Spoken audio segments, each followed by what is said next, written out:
Well, I can tell you this, we have over 1,100 collections. Now that's not even items within the collections. You're talking tens of thousands of pages of documents. So I'm Jennifer Green. I'm the Reference and Archives Librarian at the David L. Rice Library at the University of Southern Indiana.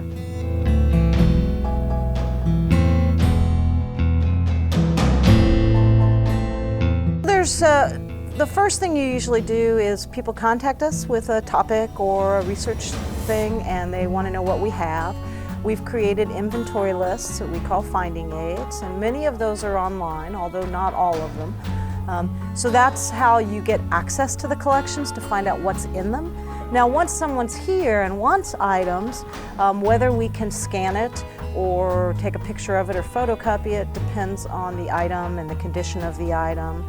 But we do try to make items available for people digitally so that they can have them after they leave here. Two of them would be Paracelsus, our alchemy book from 1603, which is an amazing publication that we have.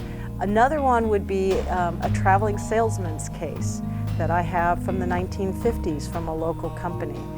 I don't think that's the kinds of things you normally think of in archives as having. We have more and more faculty that are starting to send their students here or bring them here to learn about primary source. I mean, on average, we have maybe 20, 25 students a semester that come up here and will work with collections.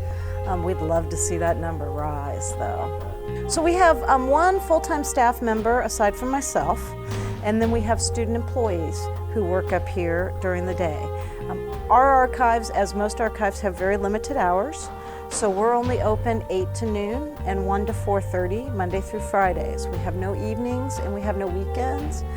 Due to limited staff, we have to close over the lunch hour even. But that doesn't mean that people can't contact us. We have our own email, so we get contacted all times of day and night. And then of course the next day we come in and try to get back with people right away. We are always hiring student workers in the archives, and we have several intern opportunities that we've been running.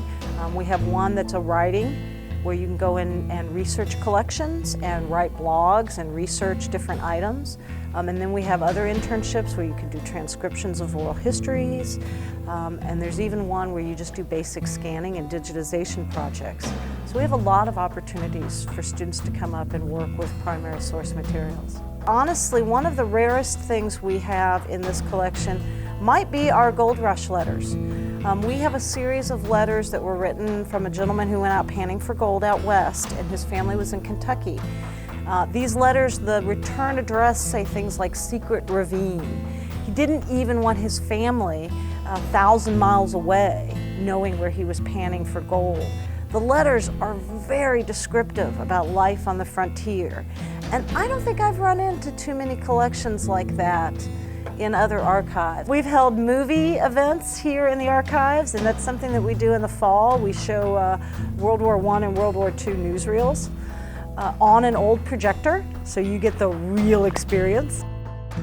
Because it looks like such a fancy area, students don't know that they can just come in and wander around and pull books off the shelf just like they would browse the stacks in any other part of the library. I think that most of our communal studies collection is going to be something that's going to be extremely unique.